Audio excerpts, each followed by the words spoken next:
Assalamualaikum warahmatullahi wabarakatuh. Perkenalkan, nama saya Muhammad Aji Syaputra dengan NIM 2121097 dari kelas A2 Prodi Pendidikan Bahasa dan Sastra Indonesia IKIP Siliwangi tahun 2021.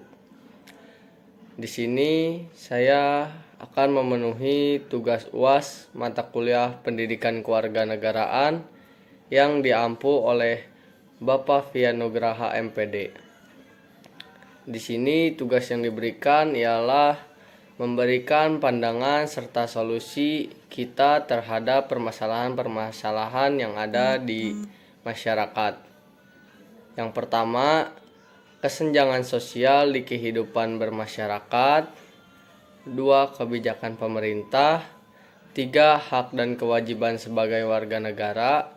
Dan yang keempat, demokrasi. Yang pertama ialah kesenjangan sosial di kehidupan masyarakat. Sebelum itu, apa sih kesenjangan sosial itu? Kesenjangan sosial adalah suatu keadaan yang tidak seimbang di masyarakat. Penyebabnya ialah antara lain karena ekonomi, kurangnya lapangan pekerjaan, kemiskinan, sampai kesehatan. Kesenjangan sosial merupakan fenomena yang terjadi di berbagai negara. Salah satunya yang termasuk ialah negara kita, yaitu negara Indonesia. Di Indonesia sendiri, beberapa faktor yang menyebabkan kesenjangan sosial sudah terjadi sejak dari lama.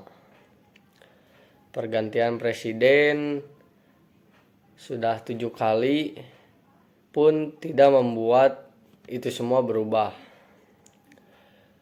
Pemerintah hanya memfokuskan kepada penduduk-penduduk yang berada di kota serta di sekitarnya. Sedangkan rakyat-rakyat yang berada di pedesaan bahkan di pedalaman tidak difokuskan atau diperhatikan.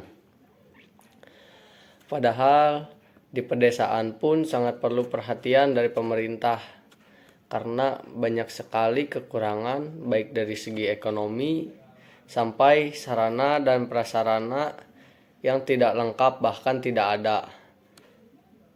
Selain itu, yang menyebabkan kesenjangan sosial pun ialah pengangguran. Indonesia termasuk ke dalam negara dengan jumlah pengangguran terbanyak di dunia.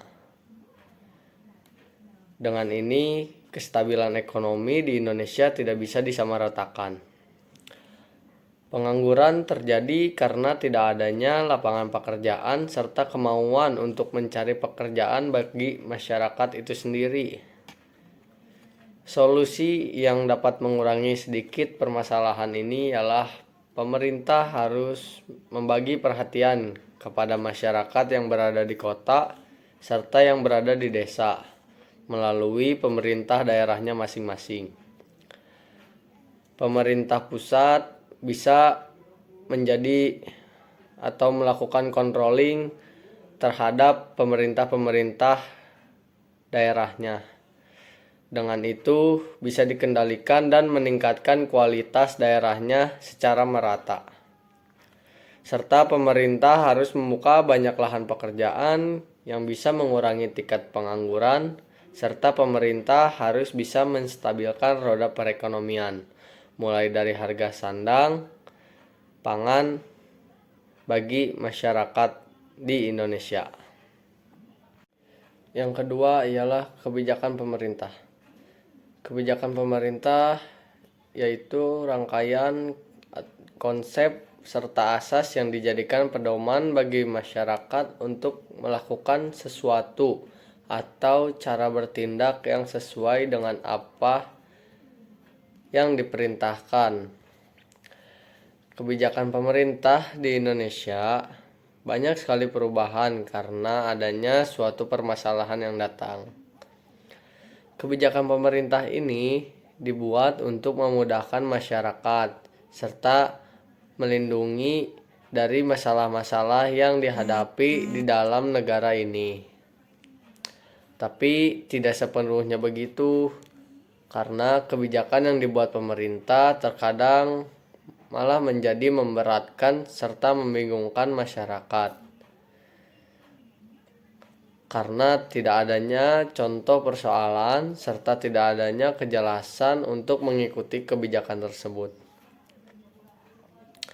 Contoh kebijakan pemerintah pada saat pandemi COVID-19 yaitu mengenai PSBB, PSBB transisi, PPKM darurat, PPKM 4 level hingga kehidupan new normal. Semuanya berubah-ubah sesuai dengan laju penularan virus COVID-19 yang terus meningkat. Kebijakan ini ada juga masyarakat yang mengkritik karena tidak adanya aktivitas serta tidak bisa beraktivitas keluar rumah untuk bekerja karena dibatasi oleh kebijakan tersebut. Maka dari itu, solusinya ialah pemerintah harus bersifat adil, tidak membatasi masyarakat yang kesehariannya tidak bisa jauh dari jalanan. Mereka mencari uang untuk makan sehari-hari di jalanan. Apabila dibatasi, ini akan membuat mereka susah untuk mendapatkan uang dan berdampak pada keadaan ekonominya. Yang ketiga ialah hak dan kewajiban warga negara. Seluruh hak dan kewajiban warga negara Indonesia tercantum dalam pasal 27 sampai pasal 34 Undang-Undang Dasar 1945. Setiap warga negara mempunyai hak sedari ia lahir dan mempunyai kewajiban ketika ia tumbuh. Tetapi permasalahan yang terjadi ialah baik dari masyarakat itu sendiri atau bahkan dari pemerintah yang tidak adil dan tidak sesuai dengan apa yang ada pada isi pasal-pasal tersebut. Hal ini menjadikan banyaknya perselisihan serta perdebatan antara satu sama lain, baik pemerintah dengan masyarakat, masyarakat dengan masyarakat, ataupun pemerintah dengan pemerintahnya. Ini semua terjadi karena kurangnya pemahaman serta pengetahuan mengenai isi dalam pasal-pasal ini. Seperti apa yang dikatakan Insinyur Soekarno, bahwa yang menjadi musuh terberat ialah saudara sebangsanya itu sendiri. Maka dari itu, seharusnya kita sama-sama bersatu membangun Indonesia untuk menjadi lebih baik.